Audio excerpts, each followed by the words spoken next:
Il est vrai qu'à la conception, c'est un bâtiment qui, certes, coûte plus cher, mais une fois que le bâtiment, tout est bien réglé, on va consommer à peu près 3 fois moins qu'un bâtiment classique.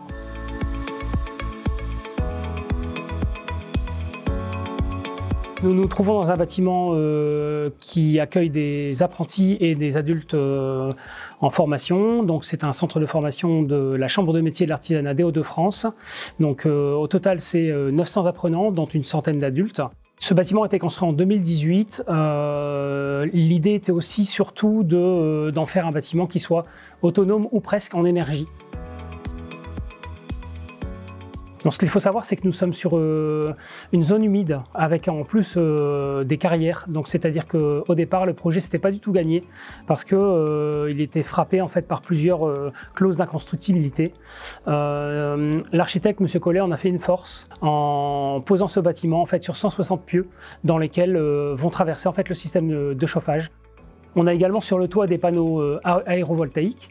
Donc les panneaux aérovoltaïques nous permettent à la fois de créer de l'électricité, bien sûr qu'on récupère, mais également en les refroidissant, ça nous permet de récupérer des calories qui vont être réinjectées dans le système de chauffage par des pompes à chaleur.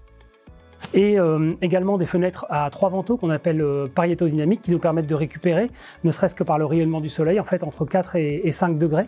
Donc tout ça associé au système de géothermie, de ventilation naturelle, passant par un puits canadien, tout arrive à 12 degrés, plus effectivement le rayonnement. Il faut savoir en fait que rien qu'avec ça, on arrive effectivement à obtenir entre 16 et 18 degrés dans le bâtiment. À ça va venir s'associer effectivement à la récupération des eaux grises, c'est-à-dire qu'en fait nos eaux de lavage vont transiter par un bac. Comme c'est chargé en excréments alimentaires, bah forcément ça va créer de la chaleur et notre système de chauffage va également traverser en fait ce bac qui va nous permettre encore de récupérer des calories. L'utilité de ce genre de bâtiment, c'est de protéger la planète. Aujourd'hui, il est clair qu'on utilise forcément moins d'énergie fossile. Donc forcément, ça se ressent également sur la facture, gaz, électricité. Aujourd'hui, on protège la planète, mais également, on fait en sorte que le bâtiment soit autosuffisant, tout en gardant un certain bien-être grâce au puits canadien et la ventilation naturelle, dans laquelle, effectivement, il n'y a aucun microbe qui peut transiter. Aujourd'hui, effectivement, il fait bon vivre dans ce bâtiment.